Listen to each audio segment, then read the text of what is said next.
গঙ্গার তীব্র ভাঙনে দিশেহারা মানিকচক ব্লকের কামালতিপুর এলাকা ভিটেমাটি হারিয়ে কার্যত খোলা আকাশের নিচে দিন কাটছে 2 শতাধিক পরিবারের। ভাঙন আতঙ্কে রাতের ঘুম উড়েছে, ছোট ছোট শিশুদের বুকে জাপটে ধরে চোখের জল ফেলে রাত কাটছে। মালদার মানিকচক ব্লকের গোপালপুর অঞ্চলের কামালতিপুর এলাকায় মুহূর্তের মধ্যেই বিঘার পর বিঘা জমি তলিয়ে যাচ্ছে গঙ্গাবক্ষে। ক্রমাগত গঙ্গার তাণ্ডব লীলা চালিয়ে যাচ্ছে। এই কামালতিপুর এলাকায় প্রায় 550টি পরিবার রয়েছে। এর মধ্যে 2 শতাধিক পরিবার নিজের বাড়িঘর ভেঙে অন্যত্র যাওয়ার অপেক্ষায়। কিন্তু কোথায় যাবেন? দুশ্চিন্তায় মাথায় আকাশ ভেঙে পড়েছে, সিদ্ধান্ত নিতে পারছেন না। দুশ্চিন্ত প্রশাসনকেও।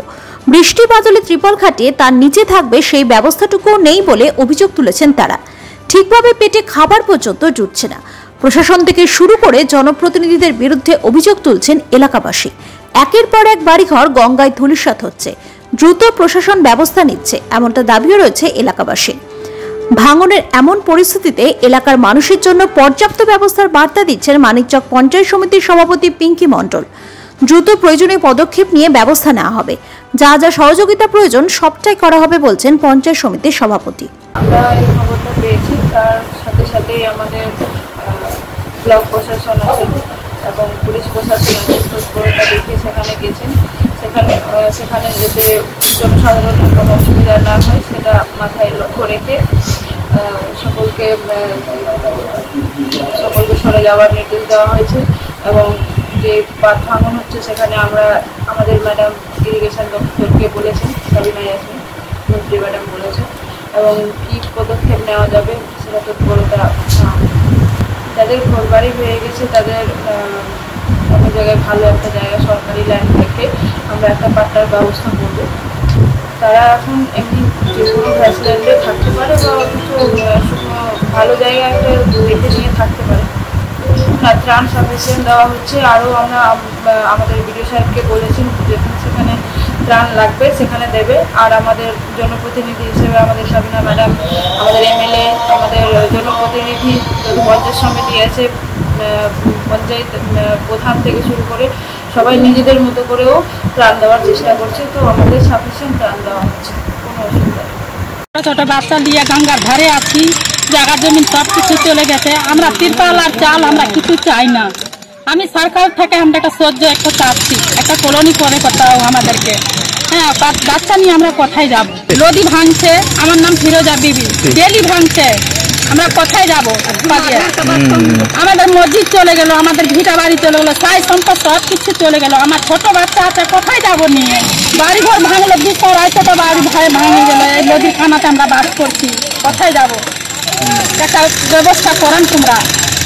এখন কোথায় গেল মমতা, কোথায় গেল সাবিত্রী? এখন কেউ আমাদেরকে কেউ কিছু দেখছে না, সাহায্য কিছু করছে না। যে আমরা কি খেয়ে বাঁচবো বাল বাচ্চা নিয়ে? এটাই বলতে চাইছি, আমি আর কিছু বলবো না। আর গঙ্গা গর্ভ চলে যাচ্ছে, আমাদের তিরপাল নাই, আমাদের জায়গা নাই।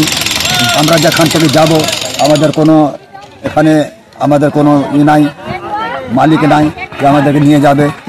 আমাদের জায়গার দরকার, আমাদেরকে জায়গাটাও আমরা এখান থেকে আমাদেরকে সরকার ভাঙন হচ্ছে, রোজ ভাঙন হচ্ছে। আজকে ভাঙন হলো, কালকে হচ্ছে, সব দিন হচ্ছে। আচ্ছা, কত বাড়ি ঘরগুলো ভাঙছে? 300 ঘর হবে। কোথায় যাবো? তারা যাবো কোথায়? আমরা গঙ্গা ভাঙন আমরা যাবো কোথায়? আমাদের বাড়ি ঘর নাই, আমাদের জায়গা নাই, যাবো কোথায়? আমরা যাচ্ছি, আমাদেরকে বাড়ি করে দেন সরকার থেকে, আমাদেরকে জায়গা দেন। আমরা এটা চাচ্ছি, আমরা সরকার থেকে আসছে, কিন্তু কিছু বলছে না। এটা কামাল থেকে এখানে প্রচুর ভাঙন হয়ে গেছে, মানুষের এখন 300 পরিবারের মতন বাড়ি ভাঙছে। অবস্থা, এদেরকে জায়গাও নাই।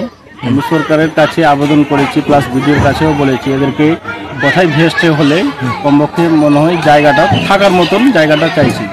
এবার এদের বাড়ি ভেঙেছে, কিছু তিরপাল দিয়েছে, অভিযোগ করছে কি এখনো তিরপালও পাইনি, খাবার পাইনি। দিয়েছি একটা তো হচ্ছে না। এখন সবাই বাড়ি ভাঙছে, তখন তো বাড়ি ভাঙছিল না, এখন বাড়ি ভাঙছে, তারা তিরপাল তো লাগবে ওদের।